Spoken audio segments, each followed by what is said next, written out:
Welcome back, class. Tonight we're going to talk about the first law of thermodynamics. And today in class you did a gas simulation, and you can revisit that by going to Google and searching for PHET gas and clicking on the first link.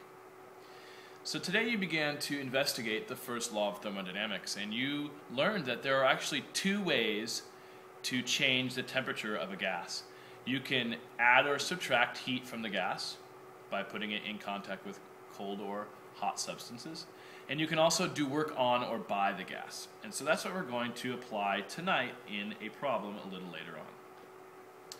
But first, there are some basic principles of thermodynamics that lead to this first law of thermodynamics. And one of those is that a gas expands when it's heated. So if you add energy to a gas, it will actually expand if it's allowed to.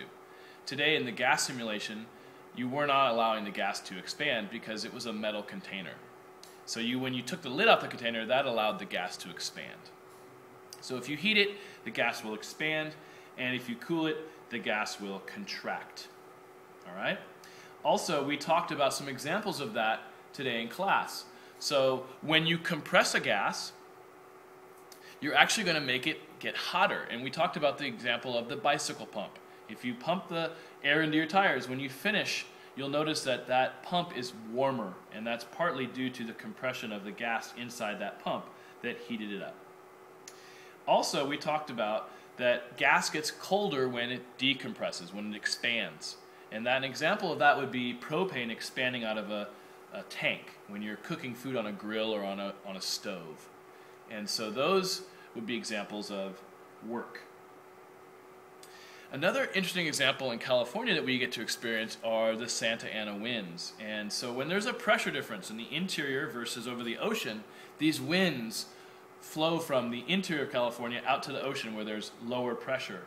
And when they do that, they have to go over the mountain ranges. And when they come down the mountain ranges, they actually compress. Our atmosphere is more dense the lower in elevation you go. We saw that today when we included gravity in your demonstration, your simulation. So when these gases come down off the mountain, they actually get compressed, and that adds to the temperature of the gas. We know that when gas gets compressed, it heats up. Its temperature increases. So this is an example of what we just talked about that we experience quite often in Santa Barbara. Okay, so the first law of thermodynamics is often referred to as just a restatement of the law of conservation of energy, and that is that energy can't be created or destroyed. It can only be transferred or transformed. Another way of saying that is that if you gain energy in one location, you're going to lose it in another location. So this is just the law of conservation of energy. Now let's talk about the specific first law of thermodynamics, which is an application of this first law of this law of conservation of energy. The first law of thermodynamics says that the internal energy of a system, and a system is the same as saying a gas, the internal energy of a system can be changed by heat flowing into or out of the system, or by work being done on or by the system. And this looks like these two equations here. And you'll see this in your formula sheet. The change in internal energy equals the work done on the gas plus the heat added to the gas. All right? And if you remove heat from the gas, you need to make that Q negative.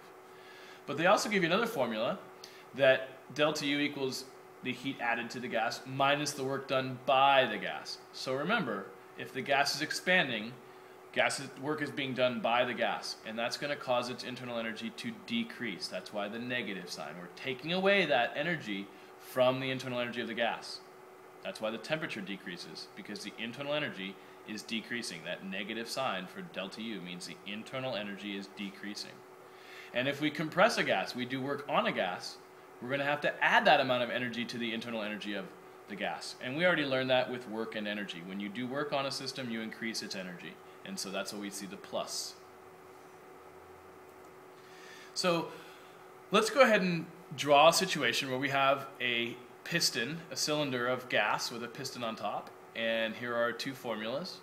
And so let's go ahead and draw an arrow for heat added to the gas. We're going to draw a red arrow flowing heat into the gas.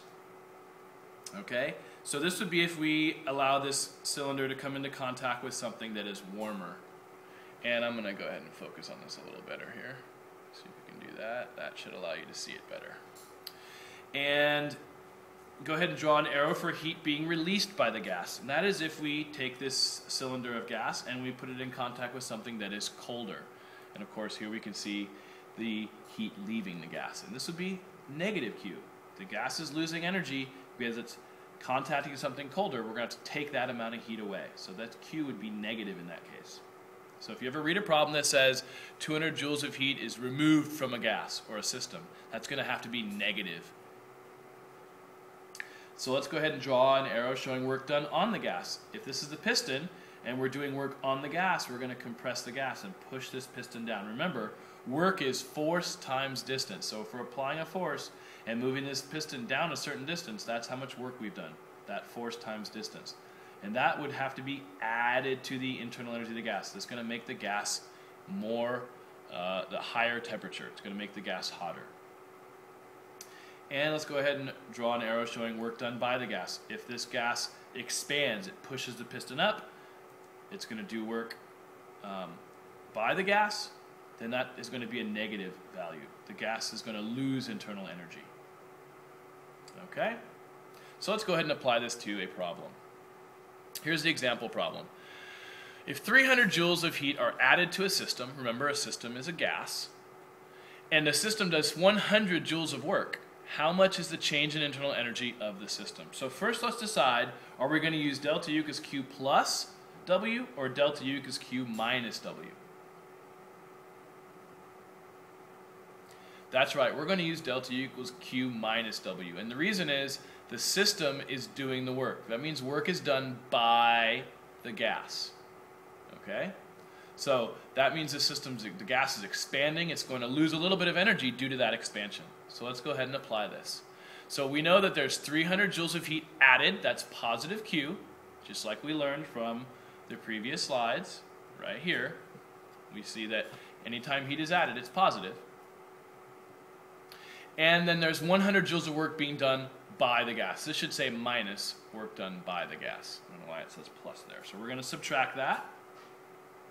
And so our total change in internal energy is 200 joules. So we've added 300 joules of heat, but we've taken away 100 joules in the form of expanding the gas, work done by the gas. And so overall, we're only increasing the internal energy 200 joules. What does this mean? This means that all of the internal energy of the gas increases by 200 joules. That means the molecules of the gas, total, all those molecules are gaining 200 joules of kinetic energy. Because remember, internal energy is the sum of all the molecules' kinetic energies. So we're going to apply some more problems with this tomorrow. I hope this helps you out. See you tomorrow.